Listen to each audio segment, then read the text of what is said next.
What's going on, everyone? It's me, Bradley, back with another video. In today's video, we're going over something pretty exciting. Now, everyone is going after the new Canon EOS R, and it's the mirrorless camera, and everyone's in love with it. And, you know, everyone's like, oh my God, they're raving about it. And there's some people that actually don't like it. Now, I'm actually going to review a mirrorless camera, but it's not the Canon EOS R. It's actually a different camera.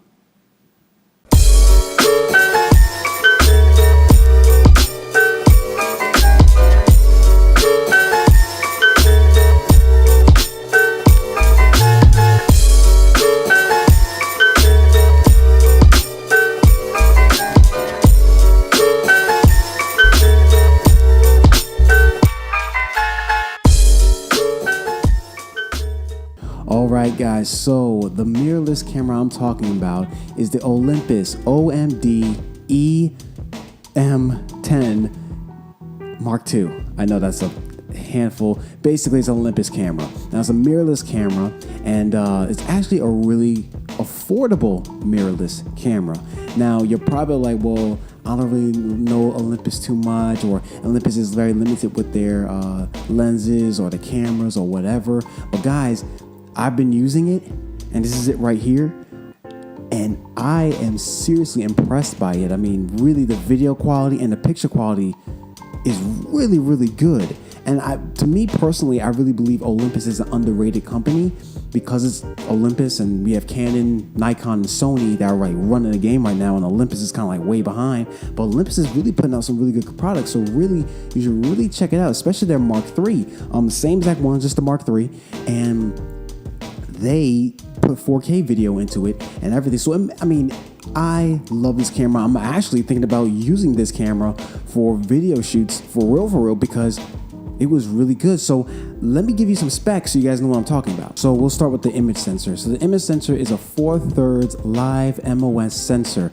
Also, in total, it has 17.2 million pixels altogether. And I think just the sensor alone has 16.2 million pixels. So right there, you already know this is really, really good sensor. And yes, it can shoot RAW, it can shoot JPEG, and I think it can shoot something else too. I forget with the other one, but it definitely shoots RAW, because I was shooting in RAW. That's why I shoot RAW. So it definitely shoots RAW. So if you're a person that's like, I want to do RAW photos, bam, you got it, because this one definitely shoots RAW. So your RAW image size is 4608 by 3456 pixels, so your standard RAW image size, and as well as the JPEG. So if you shoot JPEG, it shoots the same image size as well. Now, my favorite part of this whole thing, it has image stabilization built into the camera's 5-axis image stabilization. So when I was shooting video, I didn't have to use a gimbal that I normally have to use with my Canon T3i. I really just used handheld, and it stayed. So it was very impressive for how still it stayed. I mean, I remember I was shooting a car shoot, and the guy was driving, and while I was in the guy's truck, I was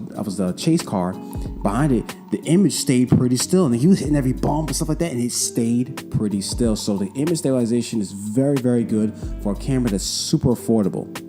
Now, another cool thing it has with the eye finder. Now, I don't really use the eye finder with it. Actually, I thought I was, but I didn't really use it. It doesn't lag when you shoot through the eye finder. It doesn't really lag too much. But yes, the screen is an OLED, so it's really, really good. It's really, really bright. It doesn't lag too much when you're looking through it. But I was mainly looking at the live view the whole time, because the screen's right there, and it does sense. Actually, the cool thing is it does sense when you're looking through the eye, through the eye finder, and it does look through when you're looking at the back of the screen. So it will switch. So if you go ahead and look through the camera, it'll switch to that screen. If you look at your face, it recognizes your face and your eye. It's pretty sweet. So yeah, I like that part of the feature, but I mainly just used the live view part at the back of the screen. So now, to keep this thing a little bit shorter so we can move on time, so you guys can see actually everything I've done and all the work, I'm just gonna keep this real short. Now, the frames per second is 8.5 frames per second. The shutter speed is 1/4000th of a second. It does shoot video in full HD, not 4K, but 1080p. So you have full HD, and it's actually really pretty on the screen. Like it's very pretty, especially when you put it on your computer. Oh, it's amazing. It looks it's crisp, it's clean, and it's awesome. And it does shoot 120 frames per second. But now, I will say this before you get crazy about the 120 frames per second. The file it uses is an AVI file. So you do have to eventually get an AVI converter to convert it into regular MOV, because it will shoot to it. So the size of the file, or not the size, but the when you use the 120 frames per second, it's a small. The video is a lot smaller than the 1080p, so the pixels are a lot smaller.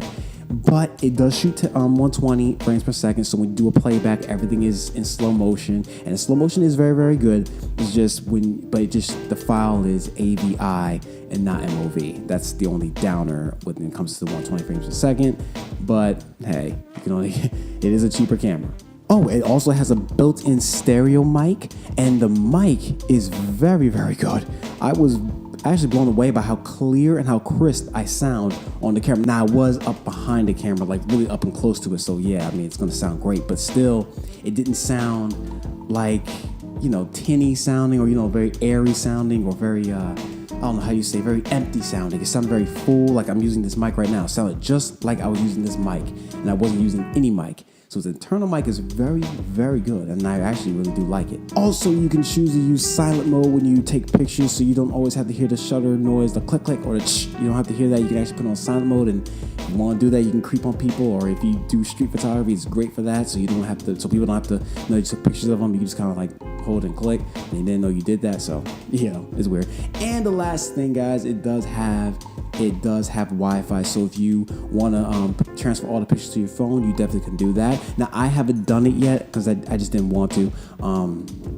I like the traditional way, just putting it on my computer. That's just me. So I haven't tried the Wi-Fi out, but it does have Wi-Fi because it tells you on the screen there's Wi-Fi, and you can connect it to your camera. There are instructions on the menu. And speaking of the menu, last thing I'm going to say, the menu, that's the only thing that was kind of confusing too. The menu options aren't that user-friendly. It took me a while to figure out how to change settings, how to do this. Now, I'm normally a Canon person, so of course going to another camera is going to be a little bit harder, but this one took me a minute to figure out the camera. Like, I really had to sit down and okay, how do you do this? There's a lot of buttons. There's a lot of, switch here. It's a lot of weirdness to it. But once you get the hang of it, I kind of caught the hang of it.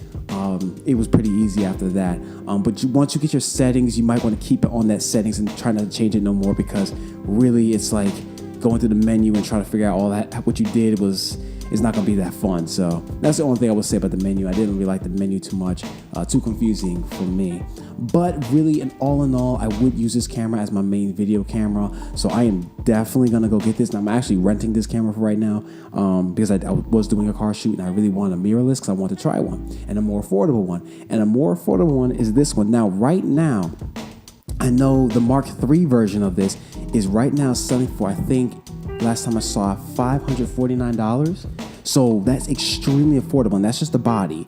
And the lenses, I don't think are that expensive either. They're very small, so I don't think they're that expensive. And if they are, well, you're paying a fraction of what Canon was gonna even charge you when it comes to the EOS R, which is a great camera. I'm not knocking it, but there's some people that may not be able to afford that. And if you're a person that's like me, who's low budget and cannot afford those kind of big name cameras, and just don't have the funds, you can definitely save them easy to get a wonderful mirrorless camera like Olympus. I really believe Olympus is an underrated camera, an underrated brand. Like, I really personally believe that because they do have some good product. I think it's just Canon and Nikon and Sony are just they're known names and everybody wants them, so everybody goes for that, and they kind of forget about little old Olympus, which is doing pretty much the same thing they got and has just as good of a brand. I believe. I think it's just as good as a brand as the other ones. It's Olympus, and I think people are just kind of like, So without further ado, guys, I know you've been waiting. You want to see results, guys. So here are some videos and pictures of what I did this past week and this past weekend